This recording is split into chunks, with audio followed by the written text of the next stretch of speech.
I love coffee, and I love making coffee. And if you're like me, you probably have a lot of coffee making accessories. You probably have a bag of coffee,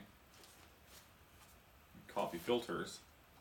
You might even have a coffee maker or two, giant coffee mugs. You might have a coffee grinder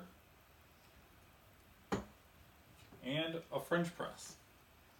French press is one of my favorite ways to make coffee because it's simple. You can use a variety of coffee beans and you can make coffee to any particular tastes. The best thing about the French press is that it is simple. It really only has a few moving parts. The stainless steel reusable mesh screen connected to the plunger, and that sits inside of the glass carafe. It only takes a few minutes to make coffee, and I'm going to show you how to do that right now. First, we need some coffee. I ground this coffee before because you need a coarse grind coffee, and if you buy pre-ground coffee, it may be too small to go into the French press. If the coffee grind is too small, it will clog the filter and won't allow the coffee to pass through. Once you add your coffee, take some hot water.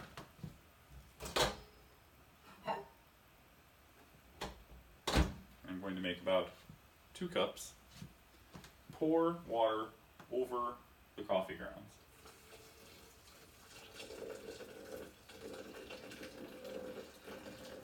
The important part is that you're adding a little bit of water at a time, because as you pour the hot water, you allow the coffee to take in water and let out the coffee. The first few seconds, coffee is going to get a little frothy, and that is carbon dioxide leaving the coffee grounds as the water enters the coffee grounds and you begin making coffee. We're going to continue pouring more water in here as we count up to about 3 minutes. And stirring in between just to make sure that all the coffee is in contact with the water and is fully saturated.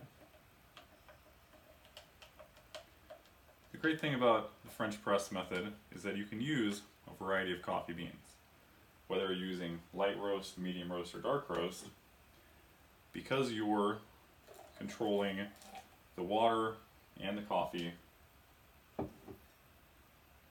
you can use any type you want, and you can adjust it to your own personal tastes. Once you add all of the water, you fit the lid with the plunger and screen attached to it, and just let it sit on top while the coffee is brewing in the bottom. As we count up to about 3 minutes, the coffee will be brewing, and we can allow that to go longer or shorter depending on how we like our coffee.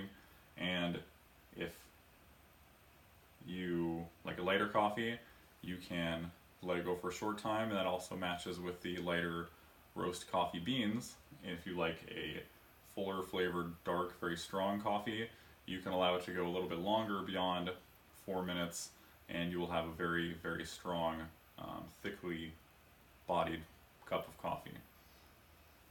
Once 3 minutes has expired, or 4 minutes, depending on your taste, you should be able to slowly and evenly push down the plunger on the coffee. If it resists and doesn't allow you to push it down, then your coffee grind is probably too fine and you should use a coarser grind. If it's easy to push down, then that means that coffee is coarse and it's going to be easy to pour back through the filter. If your coffee grind is too small, again, it will flow through the filter and will end up in your coffee cup. Because we've pushed down all the coffee grounds and we have the filter in place, we can pour it out without risk of any coffee grounds ending up in our cup.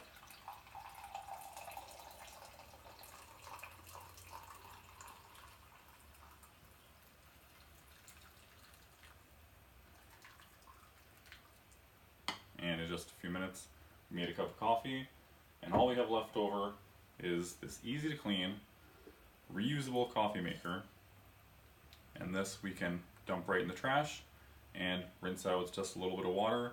And because it is made of stainless steel, we can wipe it clean and it will be done.